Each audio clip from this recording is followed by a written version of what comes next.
casa te espera, ¿qué vas a hacer? Conectadas te ayudan a vencer.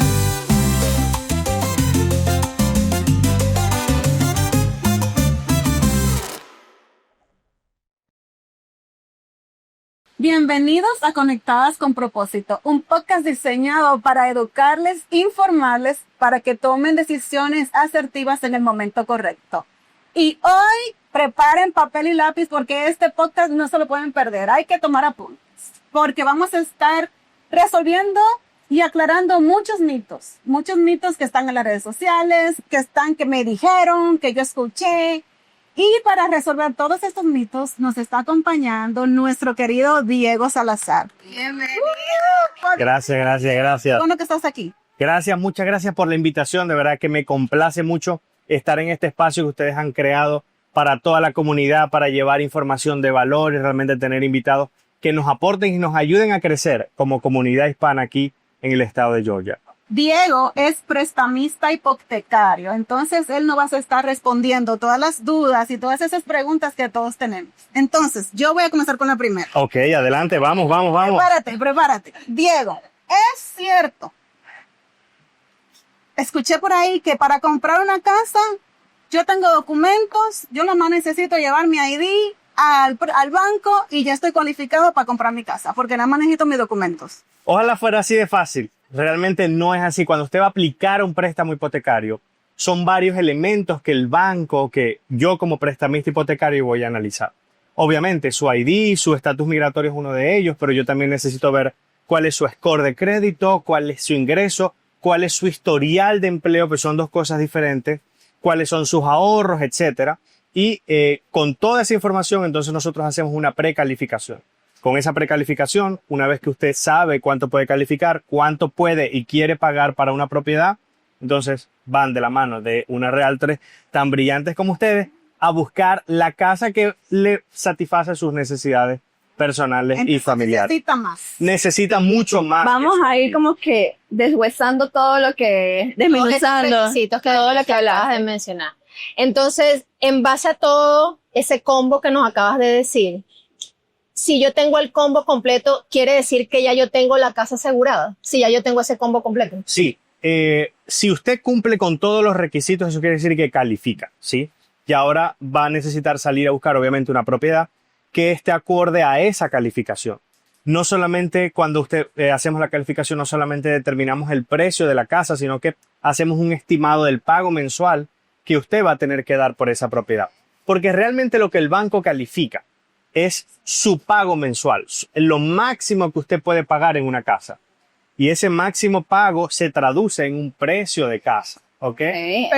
Pero yo me refería a que si precalificar es que ya tengo la casa asegurada. El préstamo ya está asegurado. No, para nada. Usted califica, nosotros hacemos una evaluación preliminar y luego que usted ya tiene la casa, estamos bajo contrato, usted envía una oferta, bueno, ya quedan bajo contrato, el banco va a empezar a procesar el préstamo.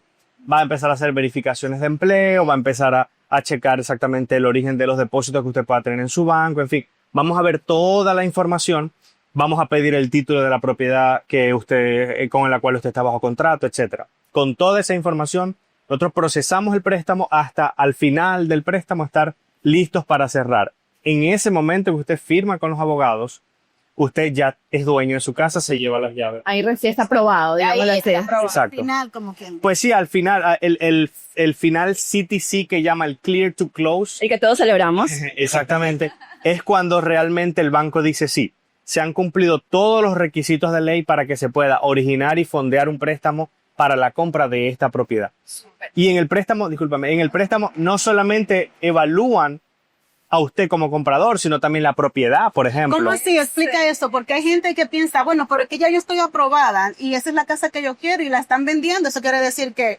Y está en el precio por el que me preaprobaron. Exacto. Eso es una excelente pregunta. Cuando el banco procesa un préstamo, sí, él lo va a evaluar a usted, va a evaluar su perfil de crédito, ¿sí? Okay. Y va a ver si usted tiene su crédito, sus ingresos, todo lo que usted necesita para comprar. Pero muchas veces la propiedad, y esto es un tema muy importante, muchas veces la propiedad no está apta para el tipo de préstamo que usted está aplicando, ¿ok? Por ejemplo, pasa mucho con los condominios, esto es un tema mucho más extenso, pero pasa mucho con los condominios. A veces los condominios, el master policy del condominio, no sé qué, no cumple con los guidelines de Fannie Mae, etcétera, y no se puede originar un préstamo con el 3% que usted está dando, sino que para esa propiedad, para que esa propiedad pueda ser un colateral para un préstamo hipotecario, se necesita, por ejemplo, el 10% para comprar esa unidad en particular. Entonces usted puede estar calificado, usted puede cumplir todos los requisitos que usted, o sea, podemos tener un aprobado de usted como comprador, pero a veces el problema es la propiedad. Claro, justamente Diego, fuimos a los condominios, ¿verdad? Pero en casas, es verdad que, por ejemplo, un crédito, los más tradicionales, un FHA, un convencional, el FHA puede ser más flexible con la persona, pero es mucho más estricto con la propiedad. Versus un convencional es mucho más estricto, calificar a la persona, pero un poco más flexible con la propiedad. Entonces es importante que cuando usted tenga una carta de precalificación, o sea, cuando ya sepa qué tipo de crédito fue el que fue preaprobado, porque también va a depender de eso de la casa que va a poder comprar. No solamente porque sea bonita o fea, sino que dice ahí qué tipo de préstamo es el que puede aplicar. Es el punto que estás trayendo es fundamental y responde también al de Selenia, porque cuando usted puede estar aprobado como comprador, puede pasar todos los requisitos de crédito que usted necesita cumplir para que se le pueda dar un préstamo para la compra de una propiedad. Pero si no tenemos la propiedad correcta, y ahí es donde está la importancia realmente de tener un buen agente de bienes raíces que prevea esas situaciones. Cuando no tenemos la propiedad correcta, por más que él pueda comprar, no puede comprar esa propiedad, porque, por ejemplo, como acabas de traer a colación tú, préstamo FHA tiene ciertos requisitos, la casa no puede tener ningún tipo de problema mecánico, es decir, de plomería, eléctrico, etcétera. El siding de la propiedad tiene que estar en determinadas condiciones, entre otras cosas. Si ustedes, como agente de bienes raíces, no prevén eso, saber, ok, esto es un comprador FHA, lo tengo que dirigir a determinado tipo de casa, nos podemos ver envueltos de una vez que llegue el avalúo de la propiedad, no cumple con los requisitos y obviamente pues ese trabajo que se ha hecho comenzar de nuevo. a buscar exactamente la propiedad. Súper bien. Regresándonos al principio del crédito, que era uno de los pilares fundamentales, ¿el tener un buen credit score es suficiente para calificar? No, realmente, fíjate, a nivel de crédito, sobre todo ahora, y bueno, hago un pequeño paréntesis para los préstamos, para las personas que tienen permiso de trabajo, solamente pueden acceder a un préstamo convencional, que es un poquito más exigente con el crédito. Entonces, muchas veces... Si lo ves desde el lado positivo, es algo positivo para el comprador porque va a estar con una finanza más sana. Obviamente, está más listo, está más preparado. Exacto, ha llevado mejor. Es un caso que quizás puede estar aprobado más rápido a que un FHA que hay que trabajarlo más porque la persona está menos preparada, ¿no? Exactamente. Realmente, solo el credit score, lo que usted mira en su aplicación, o incluso lo que se puede ver cuando le corremos el crédito, no es suficiente para dar por sentado que el crédito está en las óptimas condiciones. Un paréntesis ahí con eso del credit score y todo eso. Mucha gente se lleva de Credit Karma o del que sale en el banco. Cuando uno habla de su aplicación de FICO, ustedes para aprobar un préstamo para una casa, ¿ustedes miran eso o qué otro crédito es que ustedes pueden ver? Sí, nosotros tenemos un servidor de crédito donde nosotros por ahí corremos el crédito, ¿sí? La lectura a veces es diferente porque generalmente lo que ustedes pueden ver en su teléfono es un crédito, digamos, proyectado. Es decir, un crédito mucho más como destinado a usted como consumidor. Ok, si usted sigue pagando esto, su crédito proyectado es este en particular. Pero no necesariamente es su crédito consolidado a nivel de, ¿sí? Además que, por ejemplo, si ustedes ven su crédito en algún banco o en alguna tarjeta de crédito en específico, si esa tarjeta de crédito reporta, por ejemplo, o recibe información solamente de determinados buró y no de los tres, quizás lo que le pueda aparecer ahí es la información solo de un buró o de dos burós. Entonces el banco, cuando corre el crédito, nosotros miramos a través de otros servidores de crédito, otros buró, otro crédito, un crédito mucho más consolidado. Pero el hecho de que nos aparezca ahí 700, respondiendo, por ejemplo, a la pregunta de Lisbeth, no quiere decir que el crédito ya es suficiente para un préstamo convencional, porque son dos cosas diferentes. Una cosa es su puntaje de crédito y otra es su historial de crédito, ¿ok? Es decir, si usted saca hoy una tarjeta de $1,000 en su banco y la paga bien por 3, 4 meses, muy probablemente usted va a tener un buen crédito. Un buen puntaje. Exactamente, un buen puntaje. Ahora, probablemente ese historial de crédito no sea suficiente para que el sistema nos dé elegible a un préstamo hipotecario, ¿sí? Porque es muy poquito. ¿Cuántos meses debería de tener una cuenta para que sea importante para ustedes? No Claro. tanto para el crédito en sí, sino Sí. para que ustedes lo tomen en cuenta. O sea, el banco va a mirar siempre todas sus líneas de crédito, sean de la vigencia que sean, ¿sí? Sin embargo, los sistemas automáticos de aprobación de préstamos, que es como el primer filtro que nosotros tenemos que utilizar para hacer un préstamo hipotecario, generalmente quieren ver líneas de crédito de más de 24 meses, por ejemplo, ¿sí? Ahora, no quiere decir que alguien con menos de eso no pueda comprar una propiedad, claro que lo puede hacer. Sin embargo, cuando yo veo que tiene 2 líneas de crédito, es decir, 2 tarjetas de crédito, y en una tiene 8 meses, en la otra tiene 4 meses, yo puedo de antemano prever que quizás vamos a tener problemas de historial de crédito, ¿sí? Entonces, ¿cómo se soluciona eso? Bueno, listo, de repente usted tiene tarjetas de crédito. El aire aquí, a lo natural, mi gente. Usted tiene una tarjeta de crédito quizás que no tiene tanta vigencia, pero su esposo o su esposa sí tiene una tarjeta de crédito de 2, 3, 4 años de historial que se ha pagado muy bien. Lo puede agregar como usuario autorizado, ¿sí? Y usted, al estar usuario autorizado, le va a compartir esa experiencia de crédito en su reporte de crédito. Si es la esposa la que tiene la adicional, entréguense la tarjetita. Exacto. No se la tiene que dar, ¿Quién dijo que no? pero Está. entonces esas son formas, es totalmente diferente. Historial de crédito, ¿sí? Y puntaje de crédito. Yo puedo... Sumado a esa idea que estás expresando del historial de crédito, hay un mito muy común dentro de la comunidad hispana que es el agarrar un vehículo a crédito. El vehículo a crédito hace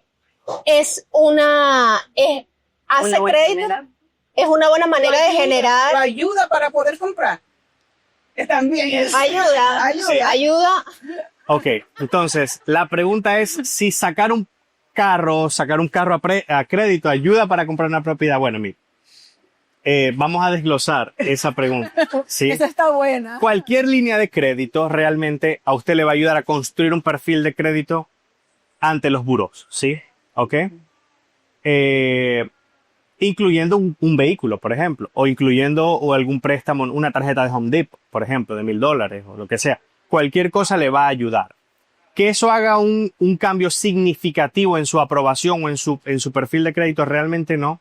Tiene el mismo peso ante los burós que cualquier otra deuda o cualquier otra línea de crédito. Obviamente, el hecho de que usted saque un carro a crédito le comporta un pago mensual alto que va a mermar, va a reducir su capacidad de compra, ¿sí? Si usted saca un carro, por ejemplo, y ese carro usted lo está pagando $500 o $600 al mes, muy probablemente con un préstamo, digamos, convencional, usted calificaría a $50 o $60,000 menos de si no tuviera el carro, ¿sí? Son números muy estimados.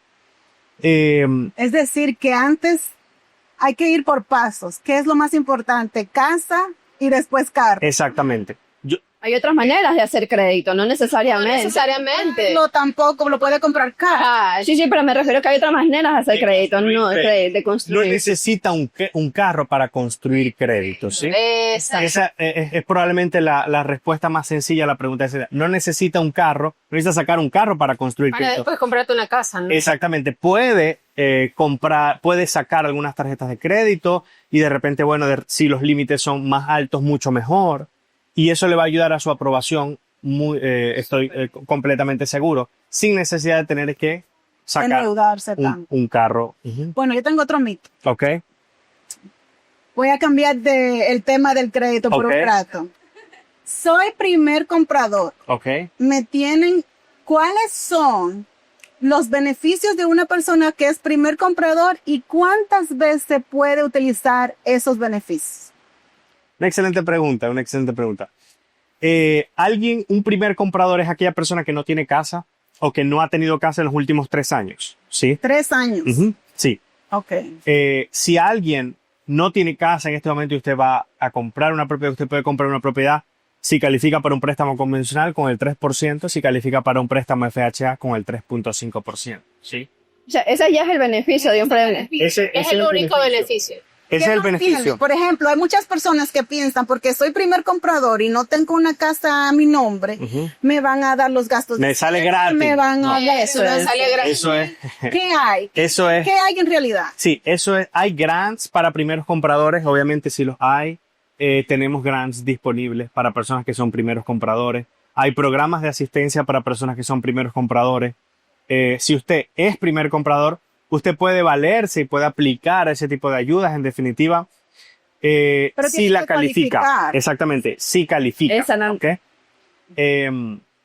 El primer y el más importante beneficio de ser primer comprador es poder acceder a una propiedad solo con el 3% de down payment, ¿sí? Más los gastos de cierre que siempre hemos hablado. Más unos gastos de cierre que vienen con la transacción y que incluso pueden ser objeto de colaboración por parte del vendedor.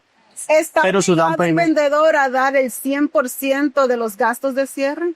Porque yo soy primera compradora. No, obviamente, el vendedor, ya, ¿me puedes repetir tu pregunta? Es decir, como yo soy primera compradora, uno de los beneficios es que el vendedor me dé todos los gastos de cierre. No, realmente eso no. Eso, muchos compradores. Ni como primera, ni como Exacto, segunda, ni muchos como... compradores creen que... Piensan que Exactamente. tiene un beneficio porque es la primera vez. Sí. Entonces, No, el vendedor realmente no está movido por el hecho de que... es la primera vez. De que el comprador sea primer comprador o en definitiva. Y bueno, pero es objeto de negociación y ustedes saben mucho. Claro, es que la motivación del vendedor realmente no es tu motivación. Exacto. O sea, el problema del vendedor no es tu problema. O sea, Lo que como pasa tal. es que eso es uno de los mitos que hay muy, muy fuertes en la comunidad. Como que no. ¿Y entonces cuáles son? Y eso va a depender, y otra cosa es que también va a depender del valor que uno negocie con el vendedor, va a depender de muchos factores, no solamente del precio de la casa, sino de dónde esté ubicada, el tiempo que tiene, porque a veces hay casas que están en un área que se van de volada y ahí no hay cómo negociar ese tipo de Claro. cosas porque es una casa que tiene alta demanda. Pero para poner las cosas claras, entonces la persona es primer comprador nuevamente después de 3 años. Exacto. Tener casa. Ujú, Son exactamente. teniendo casa. No. A ver, eso O sea, hay que aclarar. sí, que no tiene casa o que no ha tenido en los En los últimos últimos 3 tres años. Sí. Entonces, Ok. ahora, si yo voy a comprar mi segunda propiedad, entiendo que hay la posibilidad, si me mudo, puedo hacer con el 5% de down payment, ¿verdad? Que ya Yo lo puedo hemos- optar otra vez por estos tipos de grants y este tipo de ayudas, como calificar como estas ayudas como, no sé, Georgia Dream o algún tipo, o Sí. ya no puedo. No, realmente la mayoría de las ayudas, claro, existe una cantidad muy grande de ayudas, pero la mayoría de las ayudas están limitadas únicamente a primer comprador. Es cuestión de evaluar caso por caso. Hay programas que nos permiten alguna asistencia de down payment, incluso no siendo primer comprador, pero la mayoría de ellas está disponible, o casi todas para ellas están disponibles para los primeros compradores. Es distinto ser, y esto es importante aclararlo, son dos cosas muy diferentes, ser primer comprador y que la casa que yo esté comprando sea para vivienda primaria, ¿ok? Son dos conceptos que a veces se tienden a confundir cuando no se aclaran. Yo puedo ser un primer comprador y puedo comprar con un 3%. Si mi casa, la siguiente, ya yo no soy primer comprador, Exacto. pero si mi casa yo la voy a ocupar como vivienda primaria, ¿ok? Yo puedo acceder a un 5%, ¿sí? Ya no soy un primer comprador, pero tengo el beneficio de vivienda primaria. Son dos cosas diferentes. Es decir, se entienden, la mayoría de las personas lo entienden, pero no ven la diferencia de ser primer comprador versus vivienda primaria. ¿Cuándo tengo que dar más dinero? Cuando la vivienda no la puedo justificar como primaria, ¿ok? Cuando Ya va a ser de inversión. Por ejemplo, cuando va a ser una propiedad de inversión o un second home, que también es un tipo de compra que no es tan frecuente. Por ejemplo, usted tiene una vivienda primaria y usted puede comprar un second home, ¿ok? una casa donde no va a ser su vivienda primaria, pero tampoco va a ser exactamente de inversión, ¿sí? Por ejemplo, La tengo en el lago, la tengo en el lago. exactamente, Aquí, por ejemplo, una casa, exacto, una casa vacacional tiene que cumplir con ciertos requisitos la propiedad, ¿ok? Tiene que estar ubicada en determinadas áreas geográficas que puedan justificar que sea una suerte de casa vacacional, que usted vaya a pasar determinada parte del año en esa propiedad. Como las casas del lago, muchas están dentro de la ciudad, en Alpharetta 6, o no su Y casita que del la lago. diferencia entre el beneficio más grande o más significativo, que es el 3% o 3.5% de down payment para primer comprador versus un 5%, no es mucha la diferencia. Entonces Sí, no. correcto. Pero entonces, las personas, depende del occupancy, eso se llama occupancy, de la forma en que Que le vaya a dar. ocupar la propiedad. Puede ser como vivienda primaria, puede ser como un second home, que la pueden comprar, por ejemplo, con el 10% down payment, no necesitan el 20% como los investment, sino solamente con el 10%. Puede ser una casa en la montaña, puede ser una casa en la playa, puede ser una casa de repente en un área rural, en un lago. Interesante. Sí. Yo pensaba que tenía que tener el 20%. No, cuando está en un área geográfica elegible como second home, No es la que está a la vuelta de mi casa. exacto, no es que en la otra subdivisión, 2 cuadras más por allá. Hay muchas personas que aquí ayudan a sus familiares, ¿verdad? Entonces, tiene un familiar que no cumple con todos estos requisitos. Es una familia que no cumple con todos estos requisitos, ¿verdad? Y entonces dice, bueno, yo le voy a ayudar a mi familiar a que pueda comprar su propiedad. Ya él es un primer comprador. Entendemos que la segunda casa a comprar no va a ser una casa primaria, pero la quiere comprar literal, que no se vaya 5 millas a la redonda donde está porque necesita ayudarlo. Entonces ahí es un tema porque no cumple con todas estas características que me estás hablando. ¿Correcto? exactamente. Sí, las casas, la compra de second home, y bueno, esto es un tema mucho más extenso, pero tiene que cumplir con ciertas características y tiene que estar ubicada en determinadas áreas geográficas y se tiene pues que justificar que se va a pasar alguna parte del año específica en la propiedad, por ejemplo, una propiedad en la playa, en la montaña, en un lago, y bueno, y usted puede optar a ese beneficio de comprar un second home, no un investment property, ni un primary, un second home a partir del 10% Perfecto. de down payment. Perfecto. Bueno, Diego, No, yo tengo una última pregunta. Okay. No, son muchas, espérame. Espérate. A ver, Diego, dentro de lo que hemos hablado, bueno, ya le hemos explicado a nuestra comunidad cuáles son a veces las funciones de nosotros como agentes, ¿verdad? Pero también entendemos que tenemos que hablar con ustedes, hablar con el cliente y que el cliente, ¿qué necesita entender el cliente antes de poder presentar una oferta? Porque ya se enamoró de la propiedad, ya de una u otra manera, hasta su carta de precalificación. Vamos a hablar de una casa de 500,000, que es una casa divina, que le encantó al cliente. Está precalificado por eso. ¿Qué es lo que tú dices? Bueno, antes de poner esa oferta, ¿qué necesitan hacer? Y ahí, ¿cuál es tu rol? ¿Cómo comienza? Claro. Sí, es una excelente pregunta. Y realmente parte de mi trabajo es enfocar o ayudar al cliente a entender dos cosas, ¿sí? Cuando va a comprar una propiedad. ¿Cuál va a ser el dinero que usted va a llevar a la mesa y cuál va a ser el pago mensual que usted va a tener en esa propiedad? La casa que usted califica no necesariamente quizás es la casa que usted quiere pagar, ¿ok? Entonces hay personas que pueden calificar a $500,000, pero no quieren pagar lo que cuesta una casa de $500,000. Entonces es un problema de expectativa. Mi trabajo como prestamista no es solamente calificarle y decirle, ok, usted califica por $500,000, por $450,000. No, es decir, el pago mensual de esta propiedad le cuesta tanto, ¿ok? Usted está cómodo con eso. Y una vez que el cliente tiene la expectativa correcta de esas dos cosas, cuánto dinero va a llevar a la mesa y cuál va a ser su pago mensual, es ahí cuando yo recomiendo que podemos enviar una oferta. No queremos tener a un cliente bajo contrato que luego diga, oh, wow, pero mi pago son $4,500. Yo no esperaba eso. Entonces hay que reiniciar y reevaluar exactamente el tipo de propiedad que estamos buscando desde un principio. no, ¿sí? y en ese caso, hay muchas personas que optan por cumplir ese sueño de querer tener la casa de $500,000 y dicen, bueno, si no puedo yo, voy al banco y te pregunto, ¿puedo tener un cosigner para comprar esa casa? ¿Es beneficioso para mí tener el cosigner para poder lograr tener mi casa soñada de $500,000?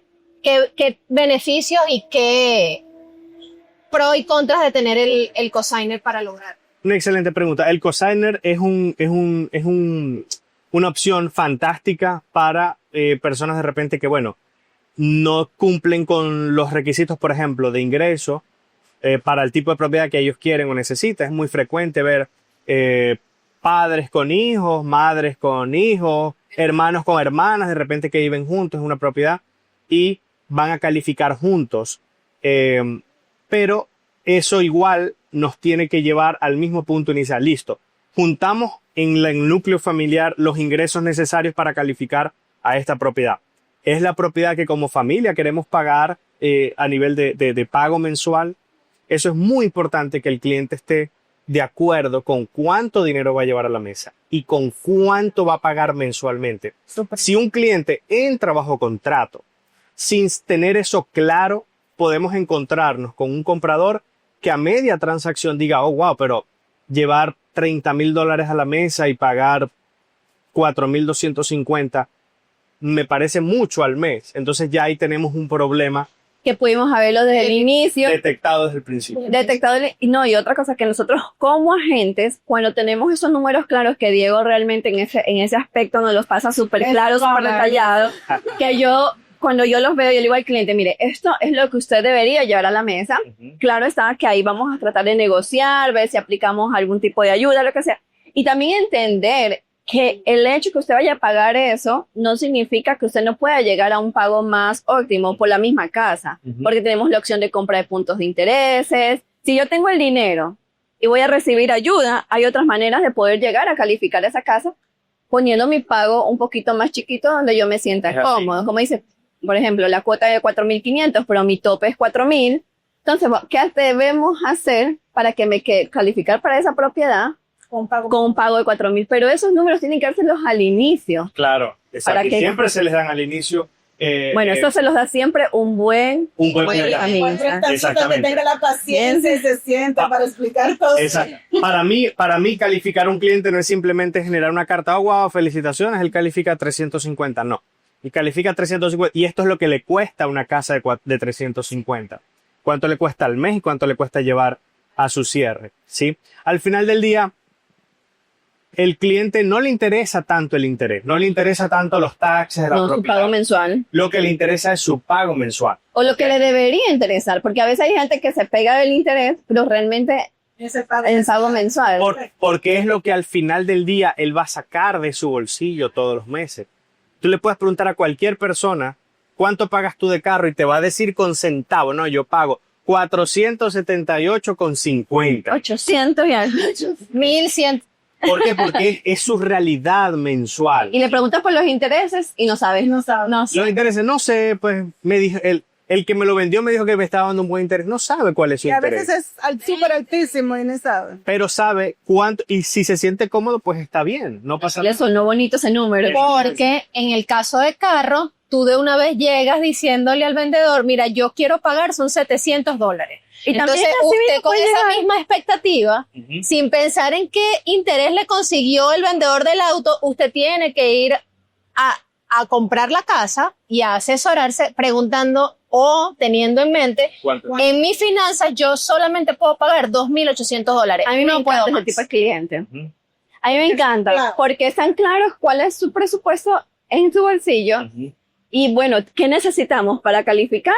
Claro. Para que mi pago no quede más de esto en esta zona que quiero. Claro. Y bueno, también hay que ingresos. Y muchas veces, y ese es nuestro trabajo, cuando ellos no están claros, nuestro trabajo es ayudarlos a que ellos clarifiquen eso en su mente.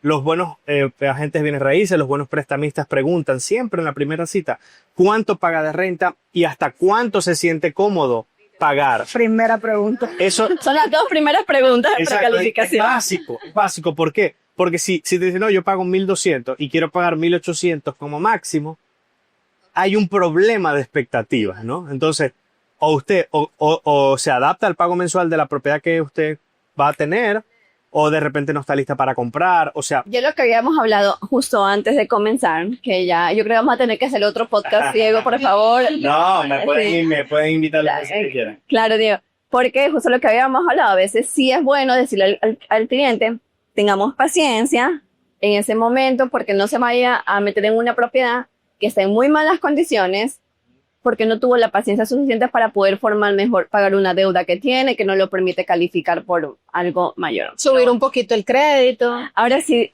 Bueno, dígale, Diego. Diego, tu llamado a la acción. Yo- Sí, pues bueno, mi llamado a la acción es a todas esas personas que están queriendo comprar una propiedad. El paso número 1 es asesorarse. Ustedes tienen que ir de la mano de un agente de bienes raíces, por ejemplo, como este equipo tan maravilloso, buscar asesoría, tener esa primera consulta le va a ayudar a organizar sus ideas, saber cuáles son sus expectativas, cuáles son sus necesidades, cuáles son sus recursos. Luego pasar por un proceso de precalificación con un banco hipotecario, por ejemplo, con mis servicios como prestamista hipotecario, saber cuál es su calificación y usted en todo momento que va a comprar una propiedad tiene que preguntar, si no se lo han dicho, pregunte, ¿cuánto voy a llevar a la mesa y cuál va a ser mi pago mensual? Usted tiene que tener eso claro en todo el proceso hasta el día del cierre. Obviamente el pago mensual puede variar un poco por taxes, por seguro, etcétera. Igual lo que va a llevar a la mesa, pero usted tiene que tener una noción muy clara de esas dos cosas. Ese es mi llamado a todas las personas que están queriendo comprar casa acá en el estado de Georgia, en el estado de la Florida, donde los podamos ayudar. Y si después de usted haber escuchado todo esto, ya tomó la decisión de comprar su casa, usted tiene que contactarnos. Aquí abajo en la descripción le vamos a dejar nuestros números de teléfono, incluyendo el de Diego Salazar, representante hipotecario de Cross Country Mortgage, para que juntos logremos que usted tenga su casa. Así que Gracias, Diego, por venir. también quiero dejar claro y que no se les olvide darle a la campanita, suscribirse y darle like y compartir. Compartir, sobre Así todo. que Gracias. Gracias, chicas, gracias. Escucha, Suda, tu casa te espera. ¿Qué vas a hacer? Conectadas te ayudan a vencer.